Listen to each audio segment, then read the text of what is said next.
Hello everyone, I've met a few of you, but I will be hanging around till about 2 o'clock.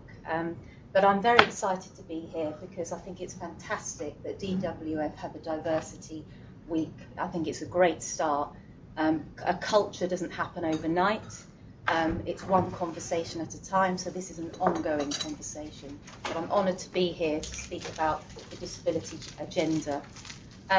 What I was going to do is tell you a little bit about my story. I think you, Arun, sent the link round about unconscious disability bias. Perhaps you've read it, perhaps not. And that's my story, my journey, what happened to me. And I'll also discuss about the word disability, what that means to us. There is a real issue among law firms and lots of organisations about this word disability. Why are people not feeling engaged with saying to their employers, I'm disabled, I have a disability? You manage to capture people, ethnic minorities, the LGBT group, but there is this issue about disability and what that word means to us and society as a whole. So I will unpick that in my talk as well. And I'll talk about the media and our culture. And language is hugely important, so I'll touch upon that as well. And then the real issue that people ask me is, do I tell my employers about my disability? What are the benefits of telling my employers? What's the point? Why should I? It's personal. So we'll look at that as well. And then how can your employers help? You know, how can they rise to the challenge? What do they need to do so that you feel comfortable? And I will talk about other organisations outside of work that can also help for people with disabilities. And I'd like to also discuss the positive aspects of disability, something that's not really spoken about much. And then I'll finally end talking about the importance of networks. So I think you'll agree that's it's quite a lot there, but I'm speaking for about half an hour. The cameras will be on while I'm discussing it, and then the cameras will be off for us to actually have, I hope, an interactive discussion. And it's a safe environment, I have to tell you, because this is the time that we can speak openly about issues if you feel comfortable. So for that purpose, the cameras will be off when we have our interactive discussion. So how does that sound to you? Does that sound like a full-on agenda? Okay. Well, I'll start by telling you my story. The 18th of March is a date I will never forget. I was 29 years old. I was in my absolute prime, and I was loving life. I had just bought my first flat in Wimbledon, and I was working as a lawyer in the city at what was then called Barlow, Lyden, Gilbert, your fellow rivals, now called Clyde & Co. in the personal injury department. And I was really enjoying the challenging work that brought. My colleagues were lovely, they're dear friends today. So you get the picture. It was good. Life was good. And I went to bed that day, just like you will do tonight on the 18th of March. And in the middle of the night, I felt a pain in my back. And it was a really strange sensation, a pain I've never experienced before. And I also, my bladder was full, and I needed to go to the bathroom. So I went to the bathroom. This is in the early hours.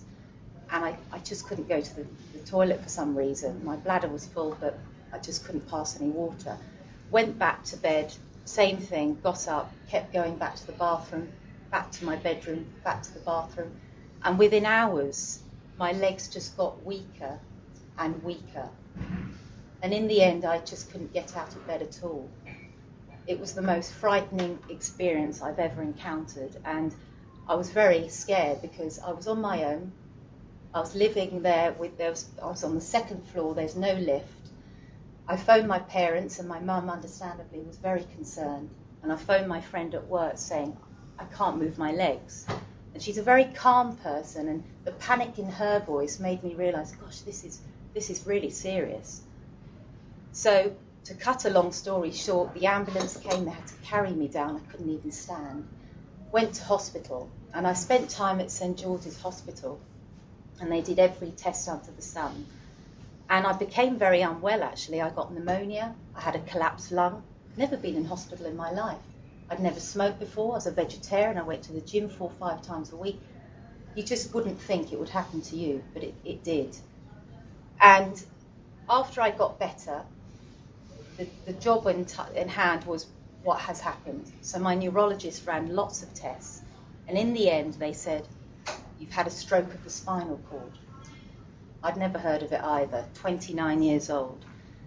And I said to my neurologist, well, what have I done? How has this happened? I just don't get it. Things like that do not happen to me. He said, Yasmin, if you came to me the day before, I'd say there's 0.00001% of this happening. There's nothing that you could have done. So it turned my world upside down. My friends, my family, everyone. We've never knew anyone who was in a wheelchair. I was thrown into the world of disability literally overnight. So as I got better, the next stage was finding a place in rehabilitation. And I always thought, I'm going to walk again. And so I went to Stanmore Hospital, and there I had to learn how to wash myself, how to dress myself. It's very hard putting trousers on as well without standing up. Things like that, but things you don't even think about, things you take for granted. And I had to learn how to transfer from my chair to the bed, from the bed to a sofa. You know, my body was different. It was like I'd been reborn, and I was learning how to cope with this new body. But I was still the same person inside. And it was very, very difficult. And I didn't make any improvement mobility-wise. I can move a couple of toes. And when I was discharged from hospital, I was there for about 2-3 months. It was then the psychological effect. I saw myself differently, but so did the world. And it was learning to use this wheelchair, but the psychological was huge. Because when you acquire a disability, you go through like a bereavement process. You go through the anger, the denial, and some people never get there, but the end stage is acceptance. And it can be a very isolating experience. And I realised I harboured some prejudices because I had an opportunity when I left hospital to take part, to go on a course. And it was a course for people, it was organised by a charity called Backup, a spinal cord injury, who help people. And the course was going to Edinburgh to learn how to use your wheelchair and go up and down those hills. My first reaction was, I don't want to hang around with a bunch of disabled people. I'm ashamed to say that now, but that was my reaction. I thought, well, I'm not like them. They're not like me. I'm not that person, which is silly because what kind of lawyer was I? I was a lawyer then. I based an opinion on absolutely no evidence whatsoever. I'd never met anyone in a chair. I didn't know anybody who was disabled. Yet I thought I knew what these people were like. But I did go on the course. But then it leads me to, the next subject of, well, what is this issue with the word disability? What is it that we don't like about it? We have to look at the media. We have to look at culture in our society. And if we start with the word disability, it's negative. It starts with the negative prefix dis. And when you think of disability, let's look at the media. They generally polarise the issue of disability. On the one hand, you've got the Paralympics. They're almost superhuman. On the other hand, how many times do we see in newspapers disability, benefits, fraud, poverty, negative words? The reality is most people are in the middle, like you and me, or people that you know with disabilities, going about their normal everyday lives. And I think it has got better. Paralympics did a lot of good, but I'm not really interested in sport. But the amount of times people ask me during the Paralympics, are you taking part? I really would have been rich every time. It's hilarious. And what else about the media? Well, soaps. Let's look at soap storylines. There has been some improvement, but there was a time where my partner, for example, he's a wheelchair user, so you can see I kind of got over the prejudice there. We're getting married next year as well, so I'm fine with it now. But he does lots of things, but he's a part-time actor. And at the time, this is a few years ago, he was in Casualty, the soap drama. And the storyline was he kills himself at the end. And his grandma, who was alive at the time, his real grandma, not in the soap, she was devastated. She said, "Oh, Luke, this is just too sad." And he said, "Look, Nan, don't worry, it's not real." But, I believe Coronation Street, I don't watch it, but there's a positive character there. She's in a wheelchair, and she works, she's in a relationship. Her disability is not even mentioned, and we need more of that. some water. Very dry mouth. Excuse me. And what about culture? Well, I think comedy is a great way of seeing what is our culture about. Now, typically, I've noticed that we're very comfortable joking about race. We're very comfortable joking about gender, even religion. But disability, there's that awkwardness, isn't there? People think, oh no, you can't joke about disability. It's too touchy a subject. They're too vulnerable. But have you seen The Last Leg, anyone? Yes. Well, that's brilliant because you've got, if people haven't seen it, watch it. I'm not sure when it's on, and maybe it's finished now, the series, but you've got people who have disabilities on there, and they discuss all sorts of issues that are going on in the news.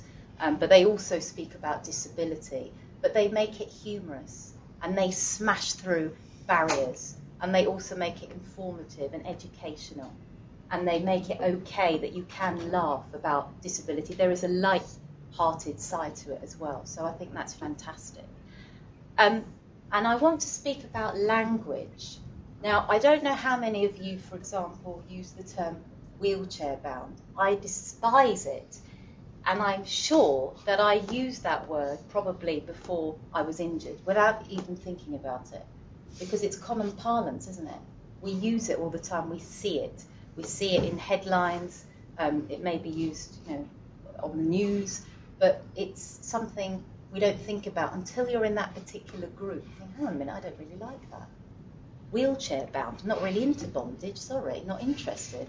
So, you need to look at language, and we say things like suffering from MS, suffering from cancer. These are very emotive words, but they're also very disempowering when you are in that group. So watching your language, I think, is very, very important. And you may think, well, why does this actually matter? Is this political correctness gone mad? No, it's not. Because our words our thoughts affect our words, and then they affect our behaviour. And all of this matters. It plants a seed. It's a subconscious thing going on. The media, the culture, the language. We're taking it all in, and we don't even realise. And I do think there is a soft bigotry of low expectation of disabled people. I'll give you an example. The other day, actually, this lady came up to me and she said, we were in conversation before, not a stranger. She said, do you work? I said, that's really interesting. Because before I was injured, people would say, what do you do? So watch your language and your unconscious bias. And, I highlighted, she went, oh, thank you very much for telling me. She wasn't aware. But where did she get that from? So I just find it fascinating because I've had this before it being injured, walking around like you, and now I am injured, and it's obviously a very visible disability. I can see the contrast. It's quite interesting.